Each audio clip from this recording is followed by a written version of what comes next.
বন্ধুরা, আমাদের ছেলেবেলা নানা কারণে অদ্ভুত উদাহরণ ও দৃষ্টান্ত দিয়ে কুলোনো মুশকিল, কিন্তু তার মধ্যেই একটি আপনাদের বলি। আমাদের পিতামাতা, শিক্ষক, অভিভাবকরা স্কুলে পরীক্ষার আগে জানতে চাইতেন কটা রচনা মুখস্থ হয়েছে। গরুর বিষয়ক একটি রচনা লেখার আহ্বানটি যে মুখস্থের নয়, এটা বুঝতেও তারা অক্ষম ছিলেন।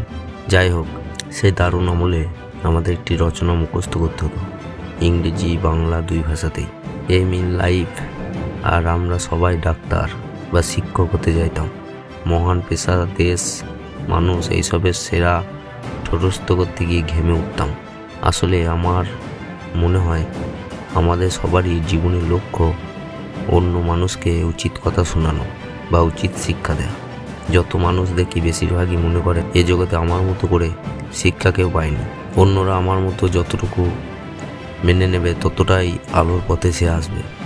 যাই হোক, আজকে আপনাদের উচিত কথা বিষয়ে একটি গল্প বলা যাক বা গল্প শোনাবো, যে গল্পটি শুনে আপনাদের জীবনে কিছু পরিবর্তন আসতে পারে। চলুন তবে শুরু করা যাক। একজন লোক গ্রাম থেকে গ্রামে ঘুরে বেড়ান। এমনকি এক গ্রামে দুপুরের নির্জনতায় বেশ কিছুক্ষণ মাত্র কাটা ফসলের মাঠে আল দিয়ে ধরে কোনাকুনি হাঁটছিলেন তিনি। হঠাৎ খানিক চিৎকার চেঁচামেচি। এগিয়ে যান লোকটি। 15 কিংবা 16 বছরের একজন কিশোর খুব চিৎকার করছে, আমার বাবা আমার মাকে মেরে পিঠ লাল করে দিয়েছে, আপনারা কেউ আসুন, এসে আমার মাকে বাঁচান। লোকটি দেখেন খানিক দূরে লুঙ্গি পরা মাঝবয়সী একজন ঘোমটা দেওয়া একজনকে এলোপাতাড়ি কিল ঘুষি মারছে। তোমার বাবা তোমার মাকে মারে কেন? আমার মায়ের ঘরে ছেলে হয় না, তাই বাবার এত রাগ। কি? তোমার মায়ের ঘরে ছেলে হয় না, তাই তুমি কেন? বোঝেন অবস্থা।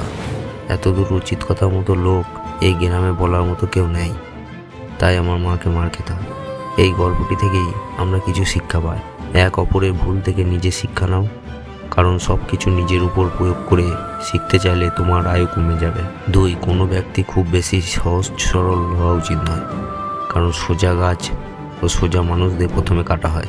3, যদি কোনো সাপ বিষধর না হয় তবু তার উচিত বিষধর হওয়ার ভান করা, এমনভাবে যেন মনে হয় সে ইচ্ছা করলে বিষাক্ত দংশন করতে পারে।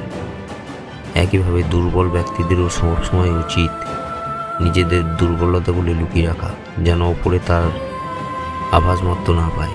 4, প্রত্যেক মিত্রতার পিছনে কোনো না কোনো স্বার্থ অবশ্যই থাকে, এটা একটা কটু সত্য।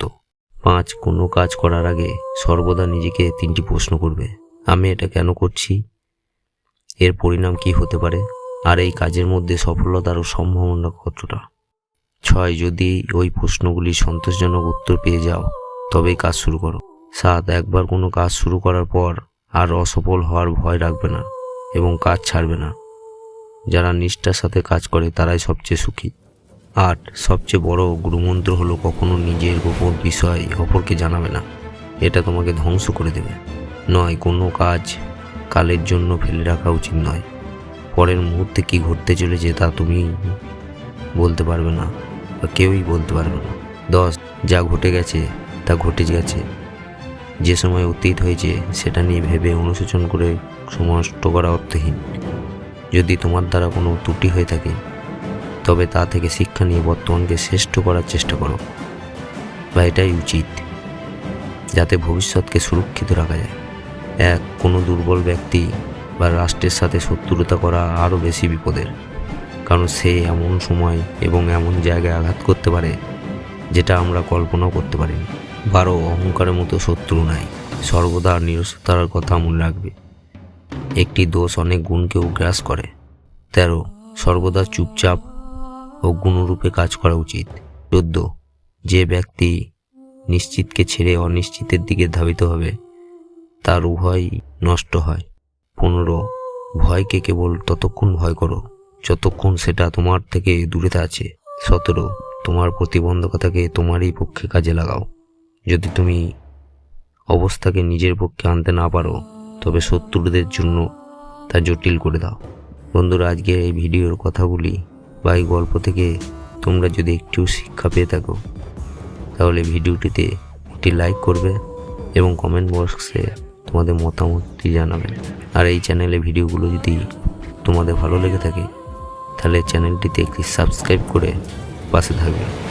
ধন্যবাদ, সকলেই ভালো থাকবে।